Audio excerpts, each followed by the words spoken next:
அன்பே சுமும் மனமே குரு. குரு பிரம்மஸ்ரீ நித்யானந்த சாமிகள் ஆசியோடும், மகான் தத்துவராயருடைய அருளாசியோடும், சித்தர்களுடைய அருளாசியோடும், விடுமலை பிரம்மஞான குழு பாடசாலை சார்பிலையும் என்னுடைய சார்பிலையும் அனைவருக்கும் ஆத்ம வணக்கம். இந்த வாரத்தில் ஒருத்தர் ஃபோன் பண்ணார். ஃபோன் பண்ணி, சாமி, எனக்கு ரொம்ப காலமாக இந்த ஆன்மீக தேடல் இருந்துகிட்ருக்குது. நானும் நிறையா ஆசிரமங்கள், மற்ற குருமார்கள், ஆன்மீகதையெல்லாம் நான் போய் பார்த்து இது பண்ணுறேன். ஆனால் எனக்கு சரியான குருமார்கள் எனக்கு நம்ம அமையலை. எனக்கு திருப்தி இல்லாத அளவுக்கு இருக்குது. ஒன்று இருந்தால் ஒன்று இருக்கிறதுல, ஒன்று இல்லை ஒன்று இல்லைமா. அது மாதிரி நான் எதிர்பார்க்குற மாதிரி என் தேடலுக்கு தகுந்த மாதிரி ஒன்றும் அமையலை சாமி. அது என்ன காரணம்? போகிற பக்கமெல்லாம் பெருமை தான் பேசுகிறாங்களே தவிர, அதாவது முன்னாடி இருந்தவங்களை பற்றி, ஒரு ஆசிரமம் இருக்குன்னா அந்த ஆசிரமத்தில் முன்னாடி இருந்தாங்களோ அவங்கள பற்றி பெருமை, ஒரு சித்தர் இருந்தாருன்னா சித்தர்களை பற்றி பெருமை, இப்படி தான் பேசிகிட்டு இருக்கிறாங்களே தவிர, இப்போ நம்ம கரண்ட்டில் நம்ம போகையில் யார் கரண்ட்டில் இருக்கிறாங்களோ அவங்களுடைய சக்தி என்ன, அவங்களுடைய செல்வாக்கு என்ன, அவங்களுடைய இந்த ஆன்மீக முன்னேற்றத்தில், இந்த ஆன்மீகத்தில் எந்த அளவுக்கு அவங்க முன்னேறி வர்றவங்களுக்கு அவங்க நம்பிக்கை கொடுக்குறாங்க அப்படிங்கிறது கேள்விக்குறியாகவே இருக்குது சாமி. அதனால் இதுக்கு உங்கள்கிட்டருந்து ஒரு பதில் எதிர்பார்க்குறேன். இப்படி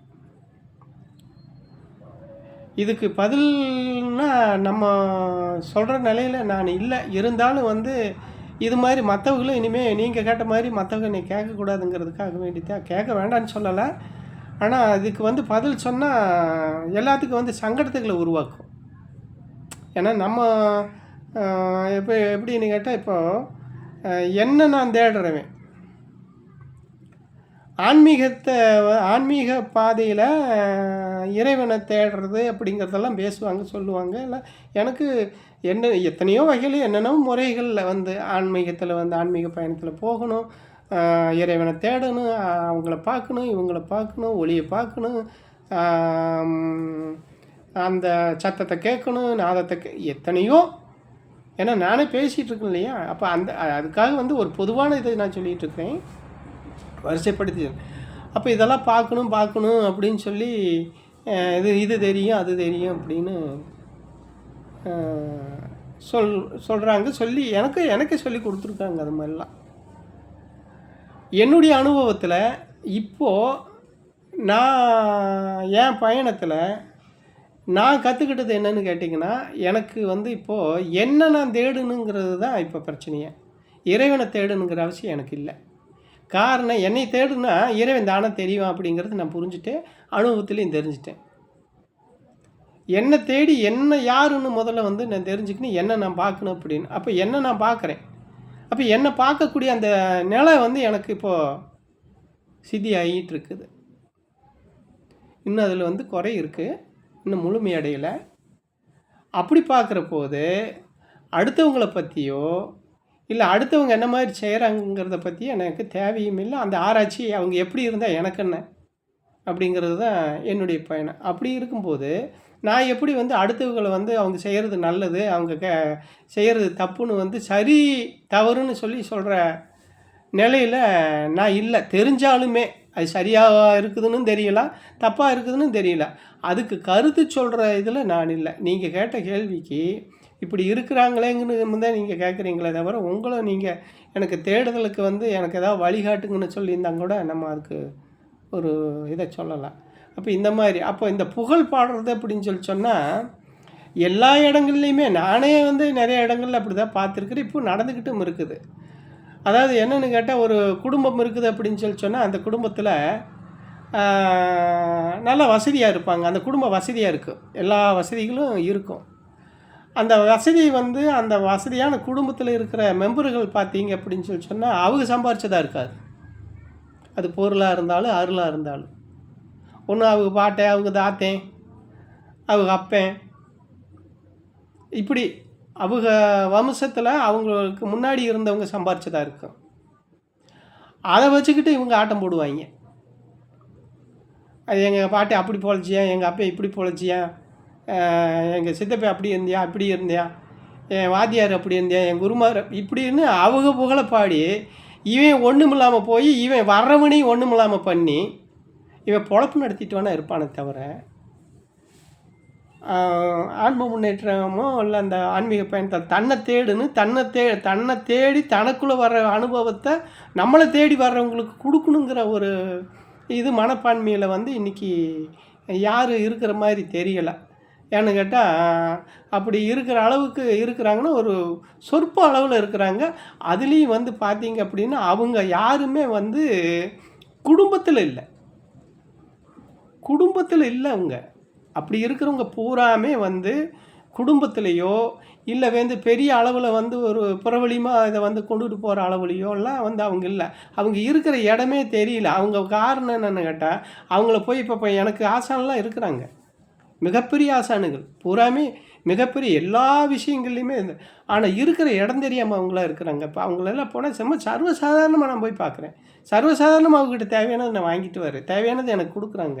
நீ இந்த பாதையில் தான் போகணும், நீ இப்படித்தான் பார்க்கணும். அப்போ அவங்க என்ன சொன்னால் ஒன்றை தேடுன்னு எனக்கு சொல்லி கொடுத்துருக்குறாங்களே தவிர இந்த உலகத்தில் இருக்கிறத நீ தேடு அப்படின்னு எனக்கு சொல்லி கொடுக்கல. இப்போ எனக்கு இருக்கிற ஆசானுங்களாம் எப்படின்னா, நீ இறைவனை தேடு அப்படின்னு. இறைவனை தேடி நான் என்ன பண்ண போகிறேன்? என்னையே தேடாத நான், என்னையே யாருன்னு தெரியாதவே நான் இறைவனை தேடி என்ன பண்ண போகிறேன்? இறைவனை தேடி எனக்கு என்னத்துக்கு ஆக போகுது? என்ன தேடுனா அதுக்கு ஒரு பிரயோஜனம் இருக்குதுங்கிறது நான் புரிஞ்சுட்டேன். அது எவ்வளவு பெரிய வந்து பொக்கிஷம்ங்கிறதும் தெரிஞ்சுட்டேன். அப்போது என்ன தேடுறது என் வேலையே தவிர அடுத்தவங்களை தேடணுங்கிறது இல்லை. அப்படிங்கிறது வந்து இப்போ நான் தெரிஞ்சுக்கிட்ட அளவுக்கு எல்லோரும் வந்து அந்த மனநிலைக்கு வரணுங்கிறது தான் நான் எதிர்பார்க்குறேனே தவிர தன்னை தேடணுமே தவிர யாரை சம்பாரித்து வச்சு அதை வச்சுக்கிட்டு நம்ம வந்து அதை வந்து வர்றவங்களுக்கு வந்து அவங்களையும் வந்து ஏமாற வச்சு நம்மளையும் ஏமாந்து நம்ம ஏமாறுற முதல்ல, அப்புறம் நம்மளை நம்பி வரவங்கள ஏமாத்துறோம், அவங்களும் ஏமாறுறாங்க. கடைசியில் என்ன ஆகும்? இதுக்குத்தான் ஒரு பாட்டு கூட சொல்லுவாங்க, குருடும் கூத்தாடி குழியில் போய் விழுந்தது அப்படின்னு சொல்லுவாங்க. அது மாதிரி குருடும் கூத்தாடின கதை தான் இப்போது ஒரு ஆசிரமத்தில் இருக்க முன்னாடி இருந்தவங்களை வந்து நம்ம வந்து பேசுகிறதோ இல்லை அவங்கள சொல்லிக்கிட்டு நம்ம வர்றவங்கள வந்து ஏமாத்துறதோ, நம்ம வர்றவங்களுக்கு வந்து வழிகாட்டுதல் நம்ம செய்யாமல் இருக்கிறதோ, இதெல்லாம் பாவ கணக்கில் தான் நமக்கு வந்து சேரும். அந்த பாவத்தை தைக்கிறதுக்கு தான் இதுக்கு வந்திருக்கிறோம். அதனால் வந்து இப்படிலாம் இருக்குது, அதுக்கு நம்ம என்ன பண்ண முடியும்? அதனால் வந்து இதுக்கு நான் பதில் சொல்லக்கூடாதுன்னு தான் நினச்சேன். நீங்கள் கேட்டதுக்காக சொன்னேன். காரணம் என்னென்னா இதுக்கெல்லாம் பதில் சொன்னால் வேறு வித மாதிரி எனக்கு அனுபவம் இருக்குது, நிறையா பேச வேண்டியது வந்துடும். அது எனக்கு தேவையில்லாத வேலை. இது அப்படி பார்த்தா நீ என்கிட்ட போட்டு வாங்குற மாதிரியும் தெரியுது. அதனால் வந்து நீங்கள் கேட்குறதுக்கெலாம் வந்து நீங்கள் கேட்குறதா இருந்தாலும் சரி, இனிமேல் யாரும் கேட்குறதா இருந்தாலும் சரி, என்னை வந்து வம்புல இழுத்து விடுற வேலையெல்லாம் வேண்டாம்.